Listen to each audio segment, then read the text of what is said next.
नसीब का अनोखा खेल। मेरे घर के सामने वाले घर की छत पर रामू भैया अपने दोनों हाथों को ऊपर उठाते, कभी पीठ ऊंची करके सिर नीचे करते थे, कभी छत पर सोकर अपने दोनों पैरों को ऊपर उठाते थे। रोज़ाना 2 से ढाई घंटे सूर्य नमस्कार, सूक्ष्म व्यायाम करते, योग करते। उनके छत पर आने से पहले मैं अपनी छत पर जाकर उनकी प्रतीक्षा करता था और उनके साथ साथ योग करता था। इतने खूबसूरत और फिट होने का यही राज था। उनके जैसा आकर्षक शरीर पाने के लिए उनके साथ मेहनत करने लगा। उनकी पत्नी पल्लवी भी उनकी तरह ही खूबसूरत और फिट थी और इन दिनों वो पेट से गर्भवती थी। बच्चों के चिल्लाने से उनको बहुत नफरत थी। जब भी बच्चे खेलते हुए चिल्लाने लगते तो पल्लवी भाभी उनको डांट के साथ बहुत सारे लेक्चर भी सुनाती थी। मैं यह देखकर हंसने लगता था और बोलता, क्या भाभी आप भी बच्चे हैं, खेलेंगे तो शोर भी करेंगे, इनको क्या फ़र्क पड़ता है लेक्चर देने से, थोड़ी देर बाद वही चिल्ला चोट होगी। पल्लवी, मुझे नफ़रत है, इतने शोर से घबराहट होने लगती है। इन बच्चों के चिल्लाने से, इतनी तिक्की तिक्की आवाज़ में जो चिल्लाते हैं। मैं बोला, कब तक होगी नफ़रत, ये तो पराए बच्चे हैं, इसलिए थोड़े दिनों बाद आपके भी तो हो जाएंगे, छोटा सा बेबी। मेरी बात को अनसुना कर घर के अंदर चली गई। क्या पता था बुरा लगा होगा या फिर शर्म आ गई होगी, तो चली गई। मैं जब भी उनके घर जाता तो भाभी, आइए देवर जी बैठिए, पानी पीजिए, मैं चाय लाती हूँ।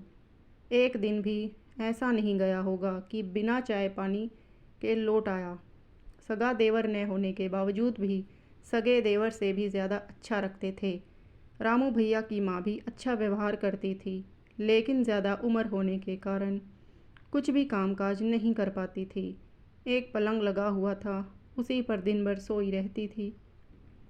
वो वक्त भी आने ही वाला था और मैं भी बहुत खुश था कि मैं भी अंकल बनूंगा और नन्हे से मुंह से अंकल कहता हुआ नन्हे से पैरों में पायल की छमछम की आवाज़ दिल को हल्का कर देगी। लेकिन क्या पता था किसकी किस्मत में क्या लिखा हुआ है। रोज़ की तरह आज भी मैं छत पर योग करने गया, लेकिन रामू भैया छत पर कहीं दिखाई नहीं दिए। मैंने सोचा कि उठने में लेट हो गए होंगे, आ ही जाएंगे 2-5 मिनट में, और मैं अपना योग करने लगा। लेकिन देखते ही देखते आधा घंटा हो चुका था। तभी मैं छत के नीचे उतरकर रामू भैया के घर गया। घर के बाहर वही बच्चे खेल कूद रहे थे, ज़ोर ज़ोर से चिल्ला रहे थे, लेकिन पल्लवी भाभी उनको लेक्चर सुनाने नहीं आई।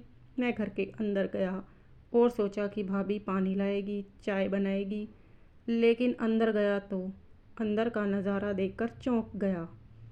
रामू भैया की माँ अपने पलंग पर बैठी, लेकिन दोनों पैरों के बीच सिर और आँखों से आंसू की बूंदों की टपक को देखकर, और रामू भैया घर के कोने में दोनों पैर लंबे करके बीच में सर रखकर दोनों हाथ अपने माथे पर और ज़ोर ज़ोर से रो रहे थे। माँ के बाजू में नन्हा सा बेबी सोया हुआ था।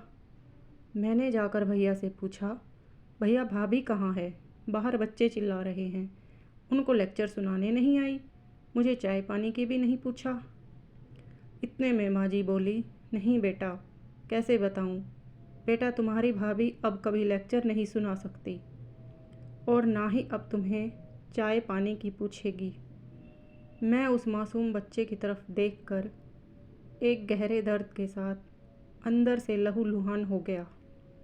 बच्चे के आने के खुशी तो न जाने कहाँ गायब हो गई और भाभी पूरे घर की खुशहाली लेकर न जाने कहाँ चली गई। फ्रेंड्स, इसी तरह की और भी मोटिवेशनल स्टोरीज़ पढ़ने के लिए लाइक, शेयर और चैनल को सब्सक्राइब करें। धन्यवाद।